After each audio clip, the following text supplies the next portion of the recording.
سلام دوستان، خوش آمدید به کانال. در این ویدیو من گفتم میگذارم با شما سه تلفنی بهترین رو که تا 15000 روبل میستاد میبینیم، تماشا میکنیم تا 15000 روبل میستاد تلفن ها. так این دومی قسم ویدیوی موجه، یکمی قسمش میتونید در اینجا در اومده دیده. اینجا من گفته گذاشته که تا 8000 روبله تلفن ها، تا 8000 روبله. اینش شد تا 15000 روبله وجود.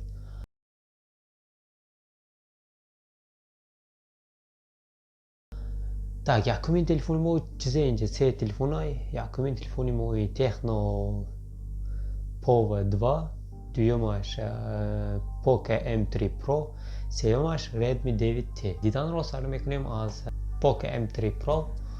ин телефонро бо се ранг мефурӯшанд: сиёҳ, кабуд ва зард. плюси ин телефон бошад аккумулятори калон дорад ба 5000 мАч. дуюмаш NFC дорад ва 5G, поддержка 5G дорад. ин беҳтарин ба ин нархи телефон. ва процессораш Mediatek DMICE 700 мебошад. ин процессор дар Antutu Benchmark 3000 балл мегирад почти. экранаш бошад 6,5 дюйм ва 90 ГГц. сканер отпечатки дорад.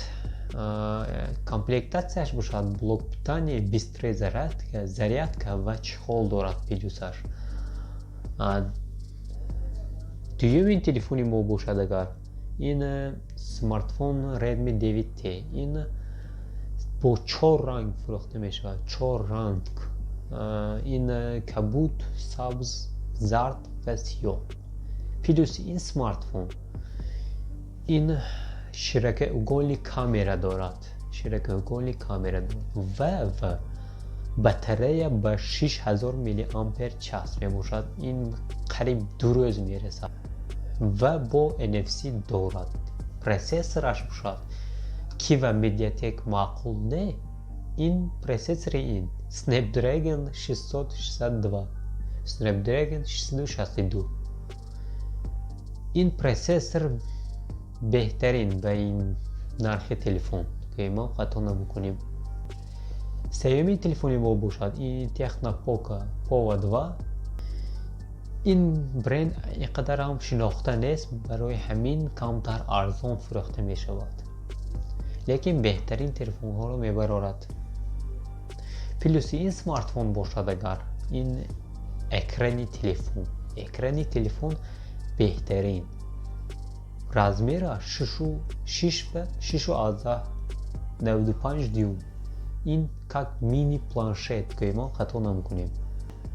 бо ин экран тамошо кардани филм, тикток, истифода бурдани тикток ё инстаграм хеле қулай аст.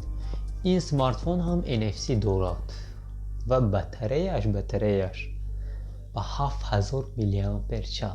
ин беҳтарин батарея. ва процессораш Mediatek Helio G85. процессораш ақадарам бақувват нест, средний. ду телефоне ки гуфта гузаштам дар мобайнаш меистад ин процессор средний.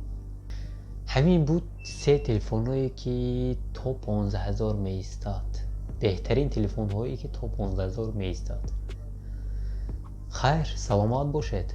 дигар видеоҳои навро интизор мешавем. хайр дӯстон.